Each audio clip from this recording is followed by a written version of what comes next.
We hold these truths to be self-evident, that all men are created equal, that we are endowed by our Creator with certain unalienable rights, that among these are life, liberty, and the pursuit of happiness.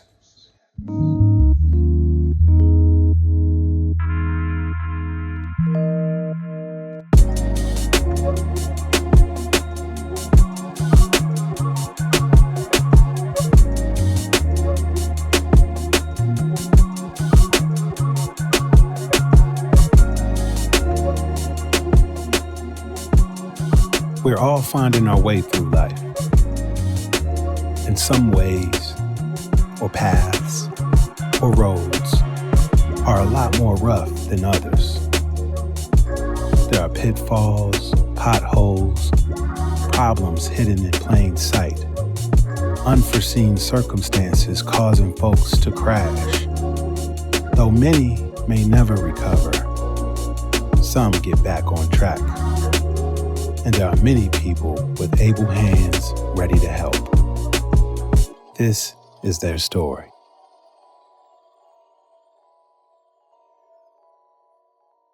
I join you. If we can go together, very well above. So I have a question. Well, the Reentry Arts Connection basically focuses on helping those persons who's been impacted by the criminal justice system, and we're trying to create avenues or pathways for them to be introduced to the arts through education, as well as pathways to employment in the field of film and television. Since Atlanta is such a booming community, we want to create a pathway so they can be a part of the economic development that's happening here.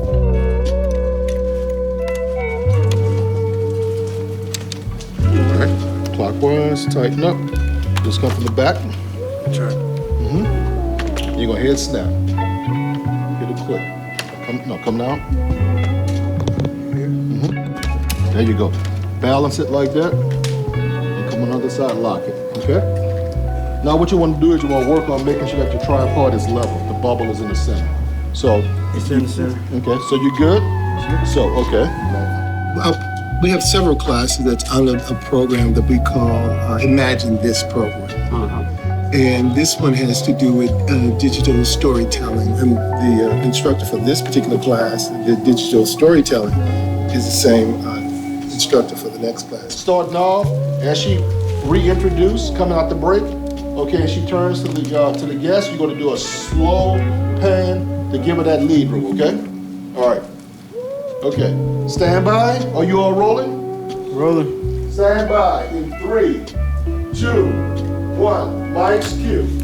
Thank you for joining us again. We have with us Mr. Freeman. So, Mr. Freeman, thank you for agreeing to interview with us and share a little bit about your story. So today we're excited to be at the Covenant community. We have built a partnership with them. They service homeless men who are in recovery. And we realize there's a strong intersectionality between homelessness, recovery, and justice impact. When we talk about people with the lived experience having their hands on the tools, in my own personal life, I've had friends who've gone through reentry, etc.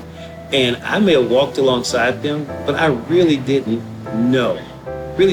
totally understand how many may have applied for an apartment complex and were told no just because they had a record, or who had applied for a job, or who had found out that you can't get certain public assistance because of that. So we don't really hear that in the media. There are certain things we don't really hear. So when an individual who's had the lived experience gets a hold to the camera, they may be able to pan right or pan left and let us see something that we're missing. And so that's the importance of it, is that if you've had the experience, then you know something that I don't know. And you can choose whether or not you're going to tell me, but at least you have the opportunity to do it because you have what it takes. You have the knowledge, the skills, and the tools. Okay.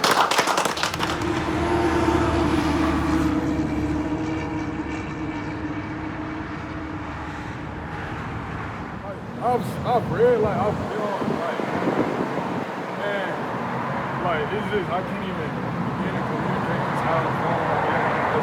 What's the goal of the nonprofit, and how do you plan on getting there? The goal is to expand perspectives and narratives through the use of artistic expression, and I plan on getting there through partnerships, collaborations with organizations like Fulton County Arts. So Fulton County is the county where Atlanta lives in. Fulton County Arts is obviously the municipality art organization. The next annual exhibition will cost $14,000 to put on. After acquiring the partnership of South Fulton Institute, it'll be easier to acquire funding from other local nonprofits or other organizations that also look to support the work as well. Yeah. All right, so I'm gonna do some research, man. I'll get back to you by Thursday the latest. All right. All right, Uncle Mike, love you. All right, bro. Take care. Love you, man. All right. Don't let them shake you up. All right. All right, bye.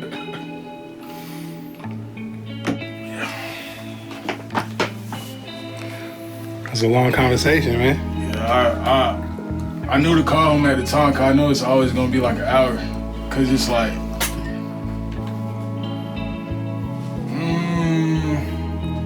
feel like he could get under my skin, you know what I'm saying? So, but like what he means well, but it's like talk to myself in the mirror. Like I don't like being talked to like that. So he actually wanted me to start a nonprofit when I was a freshman. And at the time, I just was really dealing with the transition of really, acclimating to being a felon, you know what I'm saying? I just had violated my probation and things of that nature the summer before. So he just kept me like really accountable throughout the process. So he told you to put the nonprofit on the side, huh? To kind of put it on the back burner? Yeah.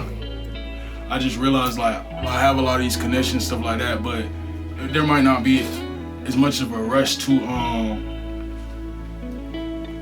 key in on them or like, make things happen with, every collaborator, every person I meet and stuff like that. Cause I think for myself, like I'll meet someone and I'm just so hustle mentality. It's like, all right, we gotta get this done tomorrow. We gotta get this done today. And it's like,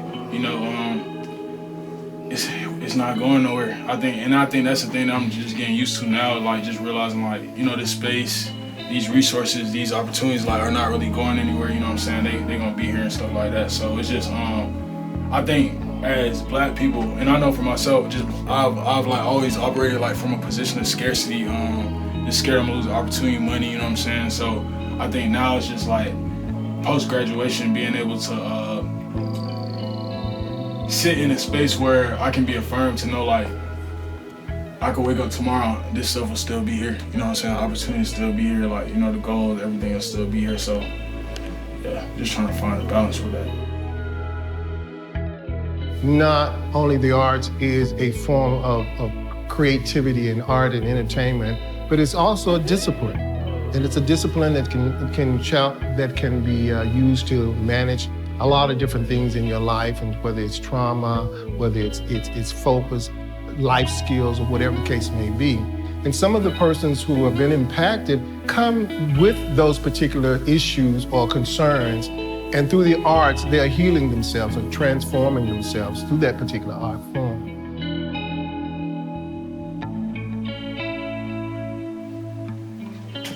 Why did you decide to go get a master's degree though? Well, I told E, it was 3 reasons. Nobody in my family got no degrees, for real. Nobody in my family got no degrees at this level. So you're the first person in your family to have First on both sides. So how many degrees you got now? I got 5. Oh. I got 3 AAs. I got an A in psychology, sociology, mass communications. I got a bachelor's degree from Clark in mass media with a concentration in radio, television, film, and now I got my master's in film and television. So all this. So let's go back to the original question about why the MMA, why the MA degree? Because one, nobody in my family got one. 2, my record. I need that for my record. And my record is horrible. So I need that, especially with a strike. And 3 is a challenge.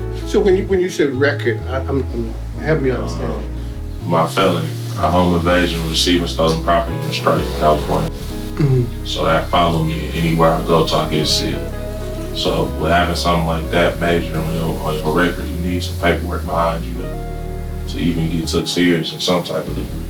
So I'm understanding you're thinking about that. So the more degrees you have in education sort of diminishes the impact of that experience on a personal level as well, in the way that other people might see you. But it's a part of it. If we're gonna be real about it, it's a part of it. Because at the end of the day, the biggest thing too. Well, actually, the biggest thing really is I'm a black man with a record, a robbery record.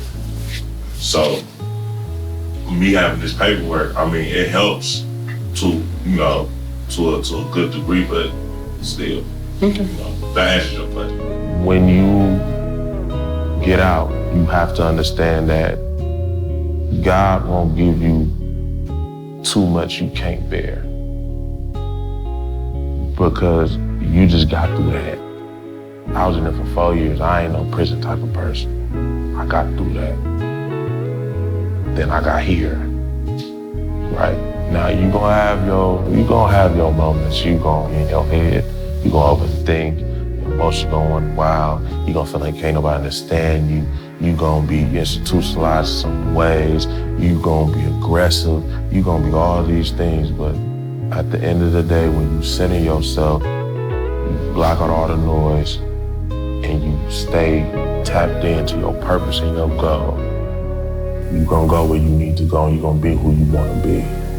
I'm encouraging you to do all the stuff that's necessary for you to be stabilized in terms of your housing, your employment, your transportation, etc. Again, as I talk about the Maslow's hierarchy of needs, there's a respect for where you start.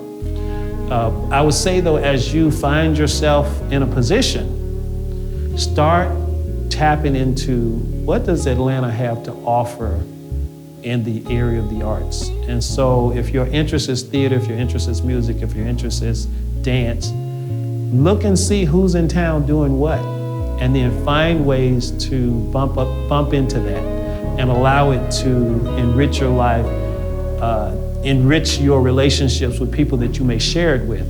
One of the natural things that happens with the arts is that you almost can't not talk about it.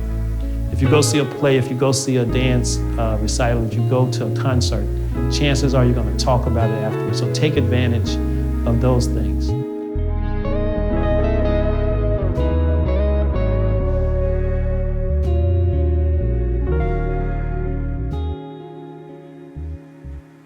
I'll never forget one of my grandmothers and my great-grandma. They got me ready for Atlanta. They were scared to death of me coming here because I was so wild and immature. I was so wild and immature, man, that they was like, you gonna go? She said, Maya, don't go down there and get your ass killed. She said, them niggas will kill you down there. That's what she told me. She said, don't go down there acting stupid, like mature up, humble yourself. Like, you 19, you think you're unstoppable. So it looked bad when I went to court. I just got out, they released me out on a murder case, but I also got a shooting charge and a gun charge. Dude was a snitch and using a fake ass name. He never showed up for court, but they still had the guns. I got proof I had all the guns because they busted in my house. And I had to think fast on my toes, man. And I told the judge I was selling guns to go to art school. He mentioned my art in the case. The judge did. He said, you don't remember me. When you was around like 12 or 13 years old, I paid you to do a mural in my daughter's beauty salon. Yeah. And so I was like, oh, he know me for art. I'm trying to sell these guns to get to art school. And he called my bluff on that shit and I ended up having to come to school. I was 19 at the time. I was tattooing at the time. I was 2 years into tattooing. I was tattooing when I was 17. I got it at 19. I was like, thought I was nice. And my first customer was Usher. I don't know, I feel like I was protected the whole entire way, even when I was doing negative shit. Because plenty of times I don't supposed to be here. Plenty of times I'm supposed to be dead. Plenty of times. I'm talking about some real shit. I'm talking about I'm kidnapped, like gun shootouts, police incidents. It's like, man, I'm here. And I'm like, damn, I don't know how I'm still here, but shit, I better do something with it, not waste it. You got a gift. And like, I don't think I can just speak for myself. Once I put 100% in it, if it was good, I was good to it, it was real good to me back in return, you know? And all I had to do is know that it's a higher power that I'm using to get me where I need to get. And then once I get it, I need to share it. My goal is to find someone, like, I want somebody that can pass the torch too, that's gonna pick up where I left off in the community work I'm doing. Like, and who's truly passionate about it. That's the hardest part. Because people say they want to help people, but are they really passionate about helping people? Like, are they truly like, I want to give my life to like making sure I put as many people on as I can, I open as many doors as I can. We understand that this journey is emotional. We understand that there's a lot of fear. We understand there's a lot of hesitance. We're not here to push you. We're here to walk beside you.